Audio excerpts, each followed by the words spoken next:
Olá, boa noite. Como vai? Vai bem? Começa nesse instante aqui na TV Pantanal, canal 22, uma emissora do Grupo Gazeta de Comunicação, o programa Opinião. Hoje, terça-feira, 19 de abril de 2022.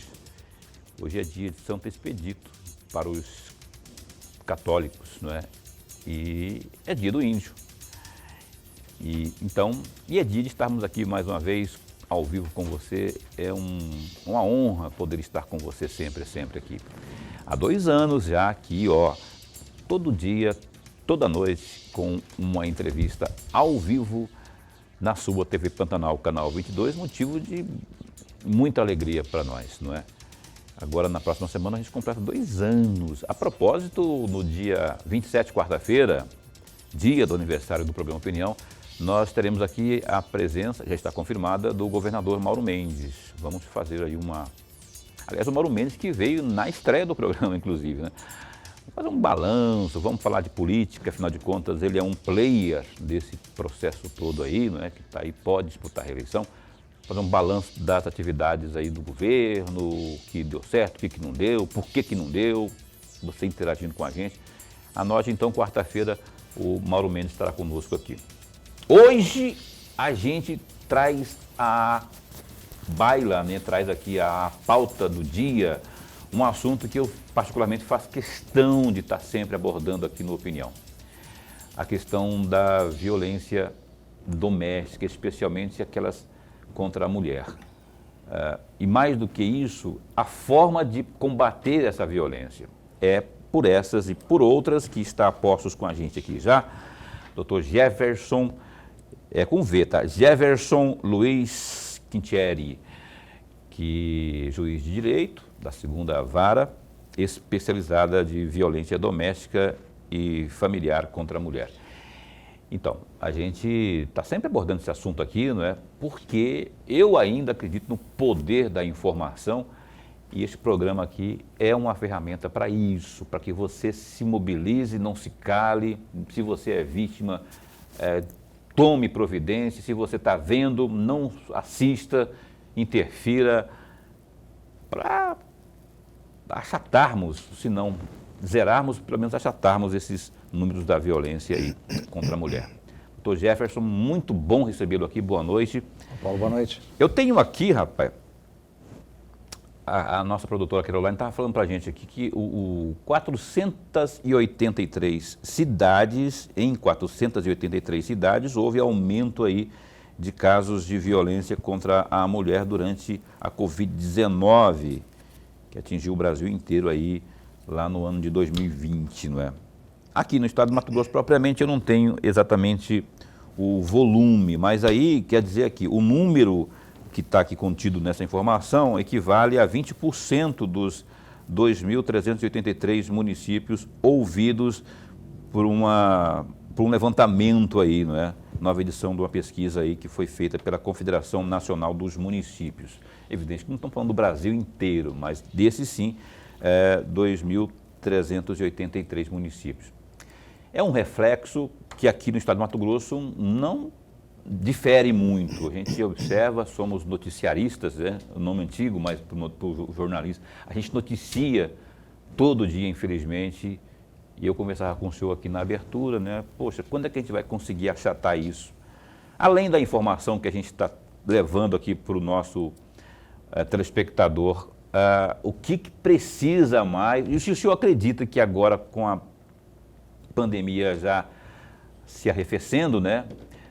Teremos aí uma redução significativa nisso. Boa noite, bom tê-lo aqui. Paulo, boa noite. A alegria é nossa, obrigado pelo convite. Começando de trás para frente, né, a sua pergunta, a pandemia, sobretudo no período mais grave, onde todos tiveram que ficar confinados, em lockdown, isso obviamente contribui para o aumento da tensão e contribui também para o aumento da violência. É natural que isso aconteça. As pessoas confinadas saem menos, convivem mais tempo juntos do que era acostumado, né? E medos, inseguranças, enfim, tudo isso deixa a pessoa à flor da pele, né? O nervo à flor da pele, e contribui para a violência. Agora, a outra pergunta é quando que vai acabar? Realmente forcei um pouco a barra. É a pergunta de $1 milhão, né? Quem conseguir responder isso, vai ficar muito rico, porque realmente não tem como saber, né? Tem como prever que isso tende a acabar, ou pelo menos minimizar muito, com todas as medidas, com todas as ações, sobretudo governamentais, né, que o Estado está implementando, em prol da defesa, a legislação, né, inclusive internacional, os tratados internacionais que já foram ratificados pelo Brasil, visando coibir, minimizar esse problema, que é um problema mundial, não é um problema só nosso, né? O mundo inteiro passa pelo problema da violência doméstica. Mas só o fato de haver, né, essa preocupação, de existir esses mecanismos legais, estatais, para coibir, para proteger, já é uma demonstração de que essa cultura machista de ter a mulher como propriedade, como objeto, como algo que ele pode jogar num canto, bater, amassar, como se fosse um objeto qualquer, uma nota de dinheiro, não, ela tende, né, a diminuir, né, e, quiçá, até acabar, né? Esperamos que, com a educação, que eu acho que é o principal fator para que isso mude, né, no futuro isso vai ter uma melhora significativa, acredito eu. Porque eu também acho que educação é fundamental. Aliás, até não sei por que isso não tornou-se obrigatório nas escolas de ensino médio, de ensino fundamental, de ensino médio, porque as crianças precisam ter contato com esse tipo de informação qualificada. O certo, não é? Eu acho, a informação mesmo, sem doutrinação. Porque ali que se forma, se leva para casa, se difunde com outras pessoas, mas gostaria muito de um dia ver isso como fazendo parte do dia a dia das crianças nas escolas, especialmente do poder público. Professor. Boa noite, Paulo, e um grande abraço a todos os nossos telespectadores. Juiz, antes de mais nada, registrar a nossa alegria, mas alegria muito Obrigado. De vê-lo aqui no nosso bate-papo. Nós ganhamos muito com a sua presença. Obrigado. Eu tenho aqui 3 ou 4 assuntos que eu gostaria muito de ouvi-lo. Pois não. E eu gostaria muito da paciência do senhor, porque tem um trecho aqui da fala de uma colega do senhor, a juíza Tatiana Colombo. Eu peguei esse trecho da fala dela no site do próprio Tribunal de Justiça, no dia 31 de janeiro de 2020. Me perdoe, é um pouco longo, mas eu gostaria muito de ler, porque eu gostaria muito de uma reflexão do senhor. Tá? Entre aspas, uma moça conhece um rapaz, começa a namorar e passam a viver juntos.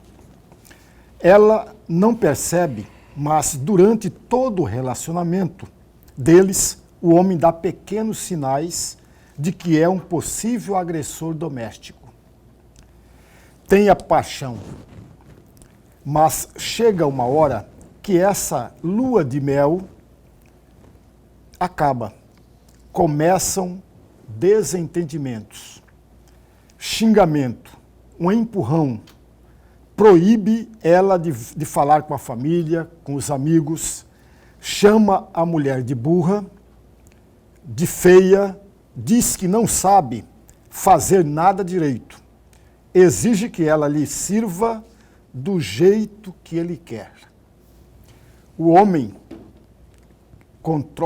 controla ela, até que ele bate nela. Ela vai na delegacia fazer queixa. Ele pede perdão e que nunca mais fará isso de novo. Volta aquela fase de lua de mel. Acabou essa fase, ele faz pior. A mulher vive em uma gaiola dourada.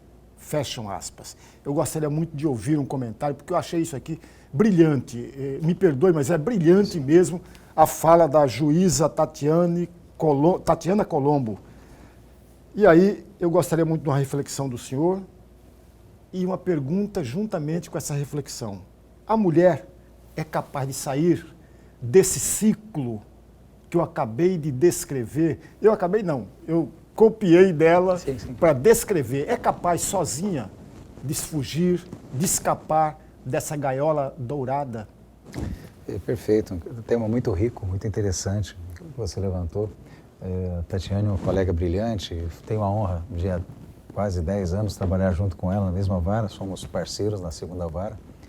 E ela é muito atuante e tem, assim, trabalhos brilhantes nessa área. O que ela descreveu nada mais é do que, como o senhor bem colocou, um ciclo. É o ciclo chamado ciclo da violência, onde esse ciclo ele começa exatamente como ela descreveu, né? Resumindo em 3 etapas, né? Onde o nível de tensão vai aumentando, em um dado momento chega-se ao ato de violência, aí vem o arrependimento, né? E aí começa, como ela bem disse, essa fase de lua de mel, e onde a mulher acredita que vai realmente melhorar as promessas, aí vem o bombom, vem a flor, vem o jantar, vem o romance, né? Volta aquele meu bem, minha querida, né? E a mulher acredita e continua nesse ciclo. Agora, é possível ela sair perfeitamente, é possível.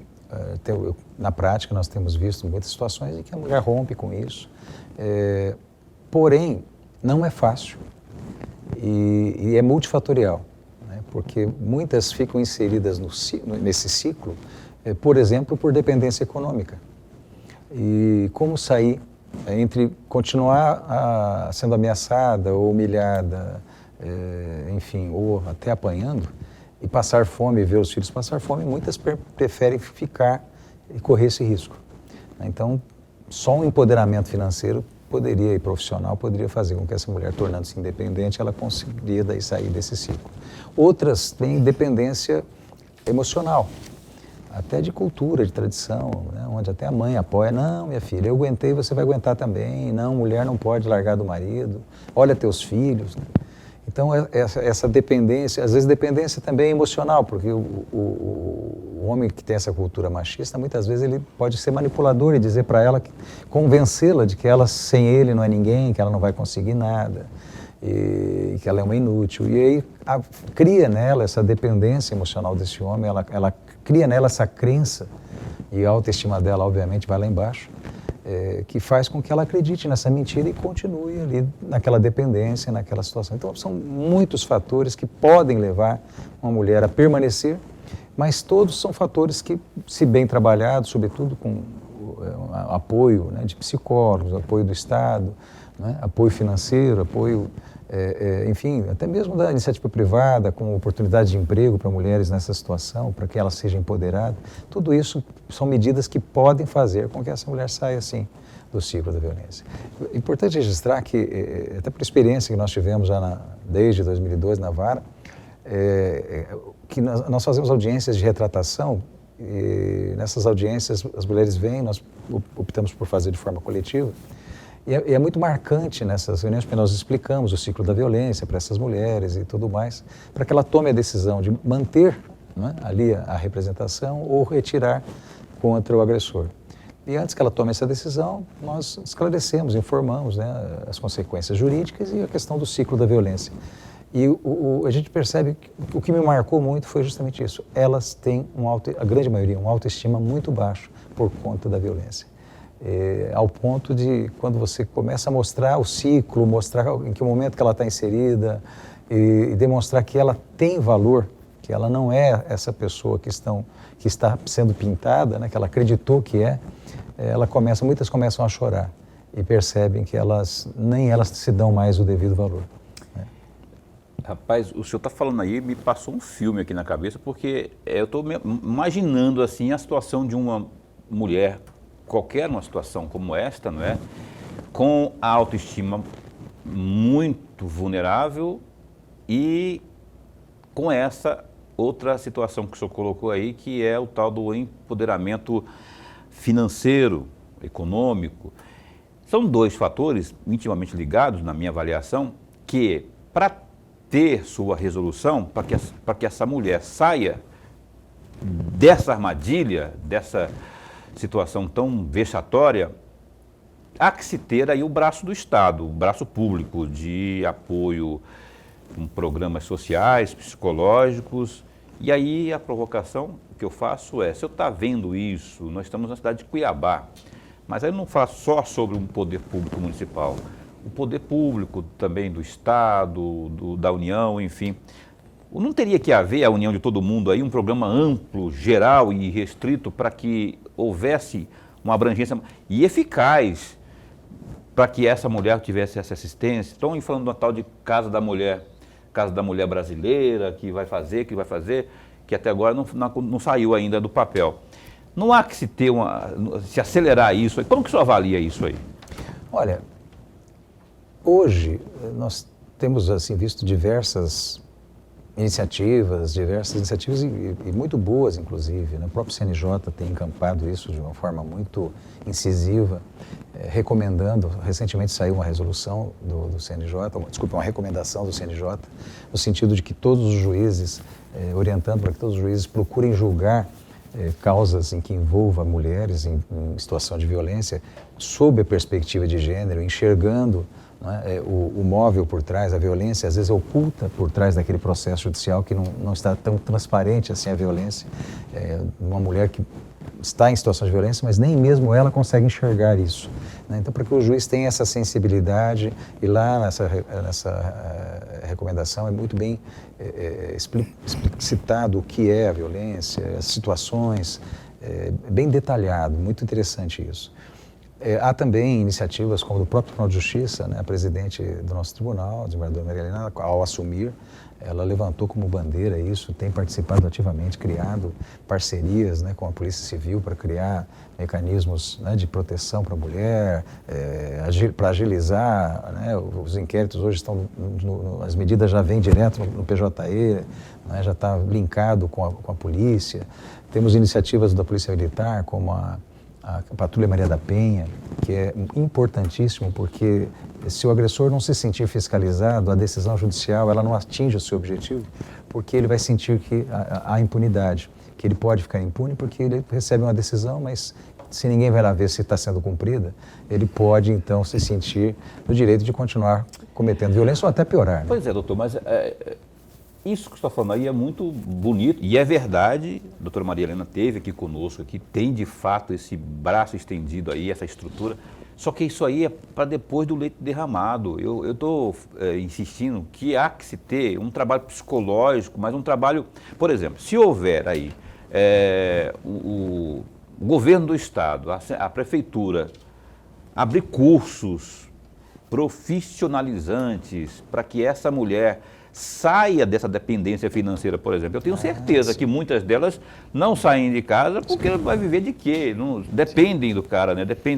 Então, é importante isso que tem? Mas é importante para punir o cara, para evitar, para protegê-la. Eu estou falando assim que a gente precisa de tocar o barco para frente para sair desse ciclo, inclusive. Políticas públicas, né, preventivas, né, é aquilo que eu disse, né, o ciclo ele é multifatorial e depende realmente de empoderamento da mulher, sobretudo do ponto de vista financeiro. Sim. Então, a iniciativa privada e a pública se juntarem para isso, isso é perfeitamente possível. Imagina você, uma empresa que comece a abrir vagas priorizando mulheres vítimas de violência, com um convênio com o judiciário, por exemplo, encaminhando essas vítimas para lá.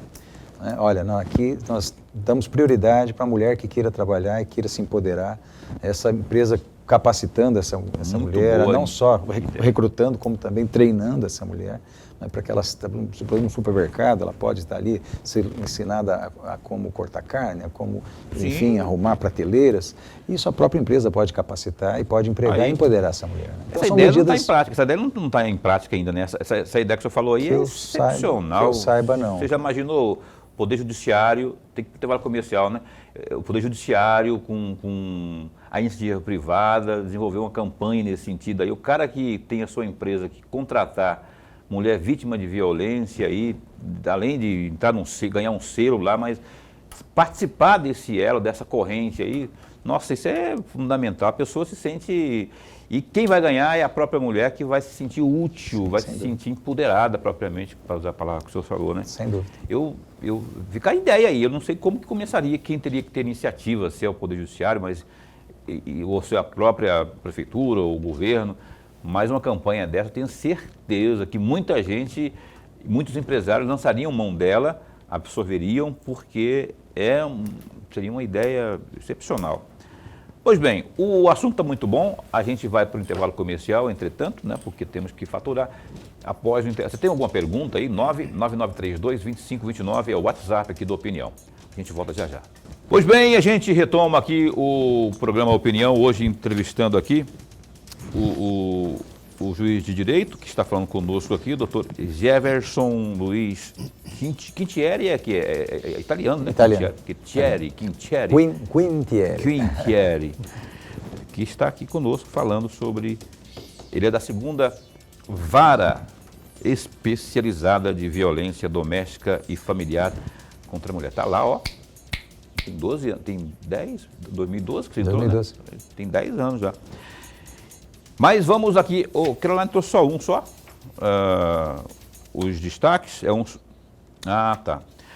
O www.gazetadigital.com.br, olha só, vamos falar aí da questão da pandemia. Mato Grosso não registrou nenhuma nova morte pela Covid-19 nas últimas 24 horas. No mesmo período, não houve variação na taxa de ocupação das unidades de terapia intensiva, as UTIs, que se manteve na casa dos 14,16%. Os dados foram divulgados nesta terça, dia 19. Com a atualização da Secretaria de Estado de Saúde, apesar de não haver novos óbitos pela doença, o Estado registrou 279 contágios em relação ao boletim epidemiológico anterior. Com isso, o total de infectados subiu para 731.529, dos quais em 716.007 as pessoas se recuperaram. Além da baixa de ocupação das UTIs, Mato Grosso também manteve em 5% o índice que é o índice de uso dos leitos de enfermarias. Ao mesmo tempo, há 30 pessoas em isolamento domiciliar por conta da doença. Olha, o presidente Jair Bolsonaro está em Cuiabá nesse exato momento. Passei agora há pouco ali na Avenida do CPA, em frente ao Grande Templo, abarrotado de veículos ali no canteiro, muita gente realmente inverteu. Ontem esteve aqui o coordenador dessa programação, né, que foi o Rei do Porco, que esteve aqui, né, que é o Reinaldo Moraes. Ele esteve falando conosco sobre essa visita e dizendo que, só que até então era primeiro no Grande Templo, depois lá no Praeirinho. Aí, lá é a Marcha de Cristo, Marcha para Cristo, lançamento da campanha. Só que aí inverteram, parece que foram primeiro lá para o Praeirinho e agora nesse instante ali no Grande Templo.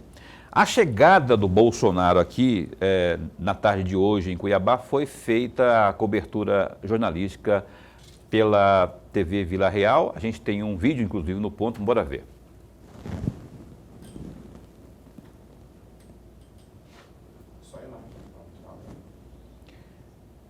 Não é a matéria propriamente, mas são as imagens da vinda do presidente. Esse é o momento que ele chegou no aeroporto Marechal Rondon, e já tinha muita gente ali à espera do presidente, não é? E especialmente ali as autoridades, como o governador, o prefeito de Várzea Grande, não sei se o Manuel acho que não estava não, deputados, senadores, enfim, estiveram para recepcionar o presidente da República, que tem feito essas viagens com constância Brasil adentro. E Cuiabá hoje por motivos religiosos, porque há esse evento, como eu disse, do Grande Templo e também o Marcha para Cristo, que vai acontecer acho que no meio do ano, mas o lançamento anteciparam para aproveitar a vinda do presidente da República, Jair Bolsonaro. De lá ele seguiu em carreata pela Avenida da FEB e as principais avenidas de Cuiabá e Várzea Grande. Então, está aí, portanto, o presidente aqui, mais uma vez, no estado de Mato Grosso. Muita gente realmente ali ao redor do presidente da República, Jair Bolsonaro. Bem, a gente retoma aqui, hoje a gente está recebendo aqui o doutor Jefferson. Ele está falando aqui sobre a gente bateu muito na tecla no primeiro bloco da violência contra a mulher. Eu não sei se tem aí, Caroline, os números, né, que a gente tem que, geralmente, 190, 181 também, né, que são os canais que as pessoas podem, se tiver, como coloca depois no rodapé. Vou pedir para o Lorenberg abrir o bloco de perguntas, por favor, professor. Juiz, mais uma vez vou pedir uma reflexão do senhor a respeito das medidas preventivas. Elas são suficientes para conter a violência? Mas antes de responder, eu gostaria de citar aqui um trecho de uma decisão do senhor, que referia aquele casal, a médica que apanhava do marido que era advogado. O senhor deve lembrar desse caso com muita tranquilidade, né? A médica apanhava e o advogado já tinha outros antecedentes de espancar mulheres. Um trecho da decisão do senhor: compulsando os autos, verifico pelo boletim de ocorrências e demais depoimentos aportados aos autos, havendo, portanto, indícios da prática de violência de gênero. Fecham aspas. Eu gostaria muito de ouvir o senhor a pergunta que eu fiz inicial. As medidas preventivas são, de fato, por si só, melhor dizendo, por si só, resolvem essa questão da violência doméstica? Olha, excelente pergunta. As medidas protetivas, elas são das mais diversas, né? Nós temos medidas protetivas de natureza penal, que afastam o agressor, proíbem de se aproximar de parentes. Temos de natureza civil, alimentos, né? Temos de natureza patrimonial, revogação de procuração, proibição de transferência de patrimônio. Então, elas são as mais diversas. E, obviamente, que na grande maioria delas, né, por exemplo, alimentos, se a pessoa tiver condição de pagar, você fixa os alimentos, vai receber. Se ele não tem nada, não tem como ela ser efetiva, né? Então, é multifatorial e também não é culpa da medida em si, mas dos fatores que podem impedir que ela se efetive. Medidas patrimoniais, por exemplo, de revogação de procuração, essa é extremamente eficaz, porque uma vez que o juiz conceda, a procuração não tem mais valor, nenhum cartório vai utilizar, permitir que aquela procuração surta algum efeito jurídico. Também bloqueio de bens, protesto contra a alienação de bens, bloqueios nos cartórios, também não se transferem mais bens, enfim, elas são extremamente eficazes. Agora, as medidas que protegem de outras violências, de novas violências, essas nem sempre atingem o objetivo, porque uma vez que há a decisão, se essa pessoa voltar a praticar, ele comete um novo crime do artigo 24A da Lei Maria da Penha, pode ser decretada a prisão preventiva, e até mesmo se essa violência que ele praticou for uma violência grave, que coloque em risco a vida dessa pessoa, mesmo que ele não descumpra, não tenha descumprido ainda uma medida protetiva, a jurisprudência do STJ é pacífica no sentido de que o juiz pode decretar a prisão preventiva dessa pessoa. Então, se chegar nesse ponto, ela acaba tendo eficácia porque você dá a medida e também já decreta a prisão, ou ele é preso em flagrante e pelo menos naquele momento mais de calor, das emoções ali, esse agressor é contido. Mas o braço do Estado não tem como estar 24 horas em volta de todas as vítimas de violência. Em algum momento esse cara vai ter que sair, em algum momento ele pode representar um risco e ela vir, mesmo tendo uma medida protetiva, vir a morrer. Mas estatisticamente falando, só para completar, né, embora eu diga estatisticamente falando, mas eu não tenho de memória em números para te dizer, mas a maioria, né, dos casos que acontece de a pessoa praticar a violência, enfim, é porque não houve a medida, não houve uma concessão de medida, a pessoa não pediu e aí ela acaba morrendo pela violência do cara. Quando tem a medida, na grande maioria dos casos, a pessoa respeita e acaba que não acontece o pior. Lorenberg quer fazer uma intervenção aqui. Eu queria só dizer que está aí no rodapé, você está acompanhando enquanto a gente fala aqui, quando a gente segue com a entrevista, os contatos, não é? 197, 181, tem o 90 também, tem também o SOS Mulher, que você vai ver daqui a pouco aí, tem o site aí para você acessar, ter mais informações. Tem tudo aí, ó. A gente faz questão de deixar bem enfatizado para que você não fique de braços cruzados, especialmente se você está vendo alguma coisa fora do normal. A gente não pode considerar isso normal, agressão, aí no seu prédio, no seu condomínio, na sua vizinhança. Não fique calado, de braços cruzados, achando que é normal. Em briga de marido e mulher não se mete a colher. Eu já meto a colher assim, e aí, porque não vou ficar consentindo algo que eu sei que pode resultar numa tragédia, por exemplo. Lorenberg. Mas a minha intervenção, juiz, é exatamente aquele caso. É claro que o senhor talvez não queira falar sobre o caso, mas é o caso que a decisão do senhor é do ano de 2020, quase no final de 2020, onde o advogado, que era médico, não precisa falar o nome das pessoas, mas o advogado que espancava a sua esposa, que era médica, e eles tinham antecedentes, já tinha espancado outras mulheres. Nesse caso específico, a medida preventiva foi suficiente para conter o agressor ou não? Olha, por mais que a minha memória seja boa, ela não é tão prodigiosa assim. Eu não consigo lembrar tantos detalhes, porque são muitos casos, né? Provavelmente esse foi um caso que chamou mais atenção por envolver pessoas, né, profissionais, liberais, enfim, conhecidos na sociedade. Mas eu não tenho de memória para te dizer esses detalhes, né? Mas, como eu lhe falei, você não consegue, em todas as situações, proteger. Né? Em todas não consegue. Assim como, não só a medida protetiva, como também nós temos medidas punitivas, sancionatórias em relação a pessoas que dirigem embriagado, e nem isso, por isso, impedimos que as pessoas façam isso, dirijam embriagado na rua. Nós temos diversas multas para pessoas que excedem, né, a velocidade no trânsito, e nem por isso todos respeitam. Né? Então, é impossível que uma lei consiga fazer com que 100% da sociedade se posicione ou haja em conformidade com aquele regramento que proíbe aquele comportamento. Mas, em grande parte, sim, as medidas surtem efeito e conseguem proteger tranquilamente. Pois é, eu estava lendo aqui, a Caroline me passou a informação aqui, lembra que no bloco anterior aqui o Dr. Jefferson falava da possibilidade de empresas, né, estarem contratando e abraçando aí essas mulheres que são vítimas de violência, uma forma de até ajudar no tal do empoderamento financeiro dela, da independência, para que elas saiam desse ciclo infeliz, não é? A Assembleia Legislativa, aqui para você ter uma ideia, a Caroline me passou aqui uma informação que entre 20 e 21, esses 2 anos aí, a Assembleia Legislativa, ela aprovou aí 18 leis com esse objetivo aí de beneficiar e também proteger as mulheres mato-grossenses.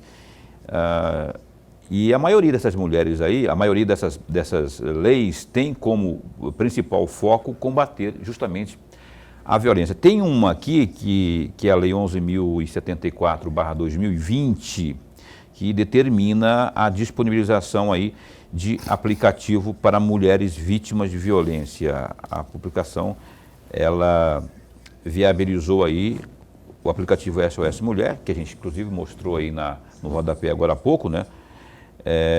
Criado pela Polícia Civil, em parceria aí com o Tribunal de Justiça e também a Secretaria de Estado de Segurança Pública. Por meio deste aplicativo aí, a vítima pode acionar o tal do botão do pânico. Aí eu vou perguntar aqui, o seguido descumprimento dessas medidas protetivas aí. Porque o botão do pânico, imagino eu, que ele só é acionado, não é, depois que tiver.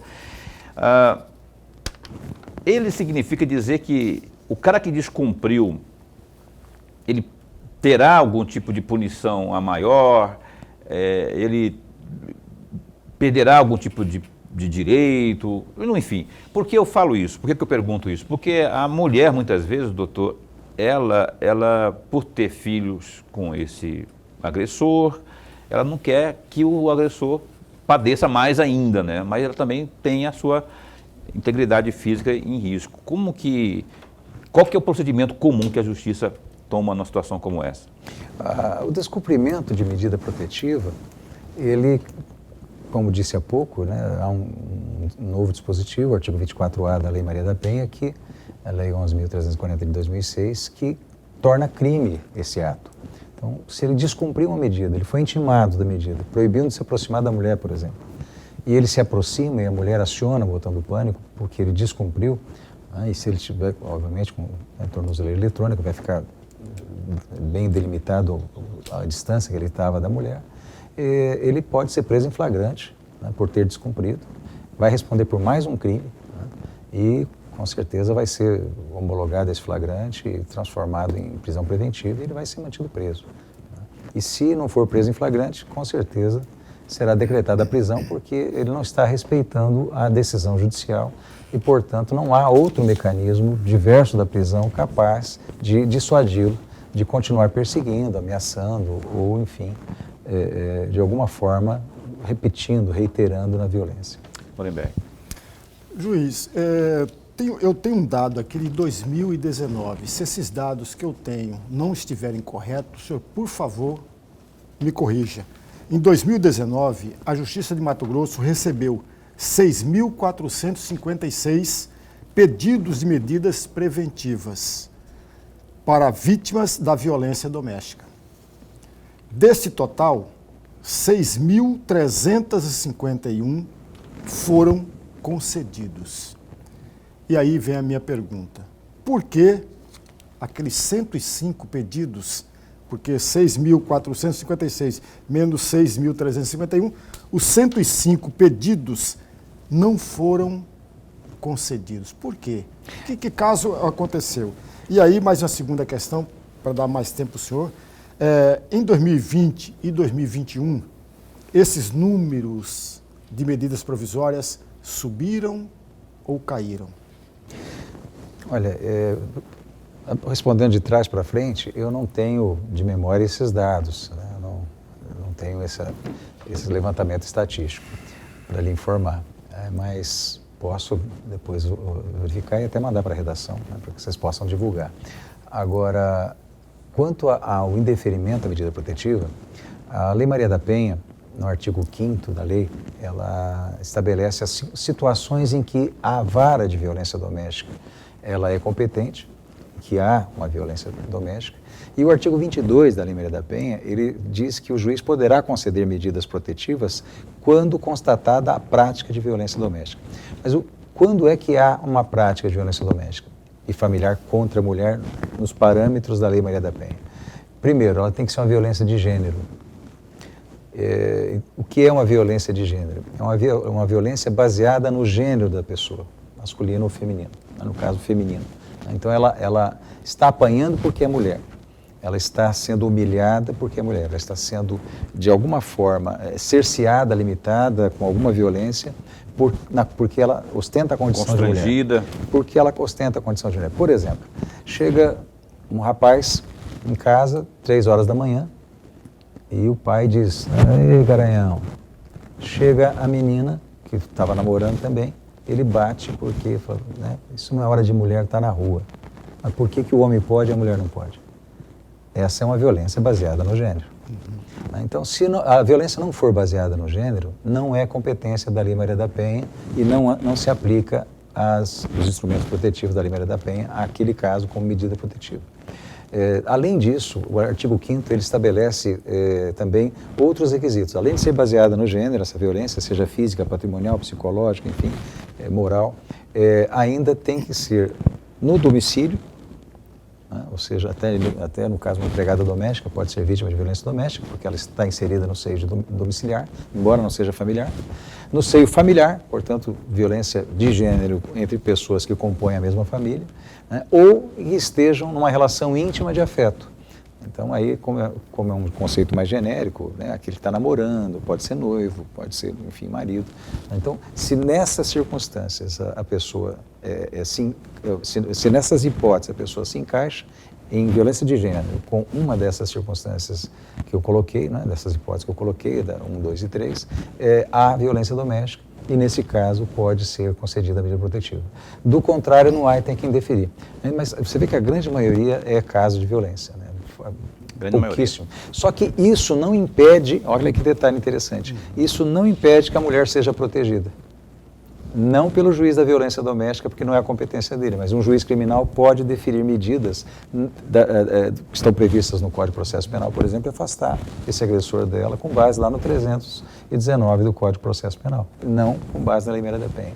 Né? Ou, até indo um pouco mais além, há um princípio adotado, reconhecido na jurisprudência, pro homine, que diz que em sede de direitos humanos, ou seja, qualquer pessoa que está tendo seus direitos humanos violados, ela pode usar a lei que ela quiser que melhor lhe proteja.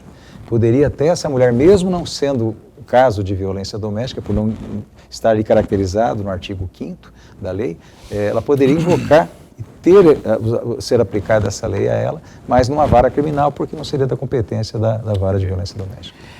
Ok, a gente vai para um intervalo comercial, o último desta noite, e volta já já com mais informações importantíssimas aí sobre esse trabalho de combate. Eu falo trabalho porque a gente está realmente envolvido nisso aí, de combate à violência doméstica, em especial contra a mulher. É um instante só. Então a gente retoma o programa Opinião hoje, entrevistando aqui o Jefferson. Eu faço questão de frisar que é Jefferson, não é Jefferson, não é? Porque Dr. Jefferson Luiz Quintieri, como você ouviu da boca dele, que é Quintieri, que não trouxe pizza para nós hoje, mas a gente sabe que estamos conversando com alguém que tem descendência de italiano aqui, pelo menos no nome. O Lorenberg vai abrir aqui, porque ainda aquele assunto lá tem ramificação na pergunta aqui, Lorenberg, por favor. Juiz, na resposta anterior, do bloco anterior, o senhor dizia, a respeito da minha pergunta, que 105 pedidos não foram deferidos. Mas mesmo assim, as mulheres não se sentiram desprotegidas pelo Estado em vários fatores. E aí, eu acrescentaria mais uma pergunta que talvez poderia ajudar a reflexão do amigo telespectador. Porque existe violência doméstica que não tem como provar. A mulher, por exemplo, ser chamada a todo instante pelo marido de fria, de burra, de feia, de gorda. Como que vai provar uma situação dessa e como fica essa mulher diante da incapacidade, incompetência ou impotência para se ver livre dessa situação? Uma excelente pergunta. A violência doméstica, ela de regras, são crimes de violência doméstica, que envolvem violência doméstica, são crimes que são cometidos em 4 paredes, digamos assim, né? Ou seja, normalmente não tem testemunha, né? No ambiente familiar, ali em casa. E a jurisprudência, ela se firmou no sentido de que, por ter essa característica, a palavra da vítima tem um valor probatório muito relevante. E se ela estiver em consonância com outros elementos de prova nos autos, são suficientes para condenar. Mesmo o réu, no interrogatório negando que tenha feito, são suficientes como elementos de prova para uma condenação. Então, o fato de estar oculto não é o suficiente para trazer impunidade para o agressor, né? Então, o agressor que pensa que pode fazer e que como ninguém está vendo, não vai dar em nada, né? Isso nem sempre é verdade. Doutor Jefferson, o que temos de mais eloquente nos tratados internacionais no combate à violência doméstica, especialmente a violência contra a mulher? O que o senhor pode apontar para nós aqui, ao vivo agora, de mais importante nesses tratados aí e qual a importância deles nessa luta para que possamos reduzir aí essa violência? Importantíssimos. A própria Lei Maria da Penha, se você ler o enunciado que dá a exposição de motivos daquela lei, ela deixa claro que ela foi criada para atender ao parágrafo 8º do artigo 226 da Constituição e a 2 convenções, 2 tratados internacionais, a Convenção de Belém do Pará e a Convenção CEDAW, né, que, se a memória não me falha, é da ONU. Então, são 2 convenções internacionais que o Brasil ratificou, são tratados, portanto, já está incorporado, né, no linguajar da Suprema Corte, né, como tem um caráter supralegal, né, portanto, há essa discussão se é constitucional por ser esse tratado, ser um tratado internacional ratificado, se ele teria natureza constitucional. Chegou-se ao entendimento na jurisprudência do STF que seria supralegal, né? estaria abaixo da Constituição, mas acima das normas infraconstitucionais. Mas, de qualquer forma, são normas, esses regramentos internacionais foram incorporados no nosso ordenamento jurídico, podem ser aplicados e há, inclusive, recomendação do CNJ nesse sentido, que os juízes de violência doméstica apliquem, inclusive, a jurisprudência da Corte Interamericana de Direitos Humanos em relação à proteção da mulher. Tá certo, doutor Jefferson está com a gente aqui hoje, você que está ligando agora a tua TV, juiz de direito, ele é da 2ª Vara Especializada de Violência Doméstica e Familiar contra a Mulher. Faz tempo que eu queria que ele viesse aqui, rapaz. Outro dia conversando com a doutora Maria Erotides por telefone e ela me sugeriu, não é? E deu certo, graças a Deus, estamos aqui conversando com mais esse ente público que está trazendo aqui as informações diretamente, a gente está levando diretamente da fonte para que você se intere da coisa e que se mobilize quando necessário for, né? E tenha essa consciência aí de que nós temos essa missão, essa meta aí de reduzir essa infeliz estatística aí que cada dia a gente tem que ler aqui e tudo mais. Eu quero perguntar para o senhor o seguinte, o fator, até antes de começar o programa, eu estava falando com o senhor aqui, cultural. Ah, mas é uma questão cultural, esse povo bate na mulher, é uma questão cultural. Eu não concordo muito com isso, mas aí eu queria que o senhor falasse se é realmente uma questão cultural. Eu parto muito do princípio que a educação lá do berço, ela é fundamental, né? E como eu disse aqui nos blocos anteriores, que essa educação teria que estar nas escolas. Mas qual que é? É isso mesmo? É um fator cultural? E o que se compreende como cultural? Olha, esse é um tema muito rico, porque a cultura machista, ela é toda cultura vem de tradição, vem de costumes, de práticas, né, de padrões, né, paradigmas adotados por sociedades. Então, no Brasil nós temos aí, né, a cultura do futebol, né, é uma tradição do Brasil, né, faz parte da cultura, o carnaval faz parte da cultura brasileira, porque todas essas práticas e tradições, elas estão incorporadas, né, e o machismo, infelizmente, faz parte também, né, então, que é aquela ideia de que há um tratamento diferenciado, desigual entre homem e mulher, e que o homem deve ser favorecido e a mulher não. Né? A mulher ela tem que se submeter, ser submissa. Né? Daí que vem a conotação de que ela seria hipossuficiente, né? Porque ela estaria então numa condição de vulnerabilidade em face do homem.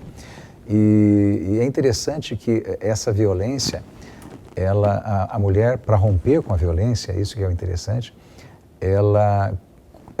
quando ela já está numa situação de violência porque ela está sendo mantida. Quando ela chega a apanhar ou chega a sofrer uma reprimenda, uma sanção, digamos assim, do agressor, é porque ela quis sair do sistema machista de violência. Então, quando ela se revolta, ela diz, não, ela chega, não é assim, apanha. Ou, não, eu não quero assim, ameaça. Né? Não é desse jeito, não, você é gorda, você não é isso, é aquilo, é porca, não cuida direito dos meus filhos, não faz minha janta. Ou seja, quando ela tenta resistir a esse sistema opressor, machista, então, aí que ela sofre. Então, quando a gente pensa que ela está sofrendo a violência naquele momento, na verdade, ela já está sendo vítima de violência para ser mantida naquele sistema, ser mantida naquele ciclo. Então, quando há uma violência maior, é porque ela foi punida pelo agressor porque tentou sair daquele sistema machista, daquela tradição machista de violência. Então, a coisa começa já desde lá. Ela está desde sempre, né? Num sistema machista, numa tradição machista, numa cultura machista, a mulher está desde sempre oprimida num sistema de violência, onde se ela tentar romper com isso, ela então sofre uma sanção, uma reprimenda, uma violência maior, porque tentou romper com aquela tradição, com aquela cultura de que a mulher tem que ser submissa, tem que ser a que serve, enfim, que não tem os mesmos direitos que um homem teria. Entendi.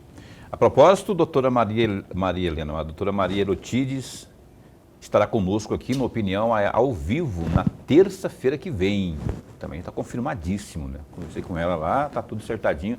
Vamos prosear mais sobre essas questões aí. Ela que sabe tudo e mais um pouco também nesse trabalho que vem sendo feito, especialmente aqui no estado de Mato Grosso, né, doutor? Verdade, verdade. É uma sumidade. Ela é fantástica. Fantástica.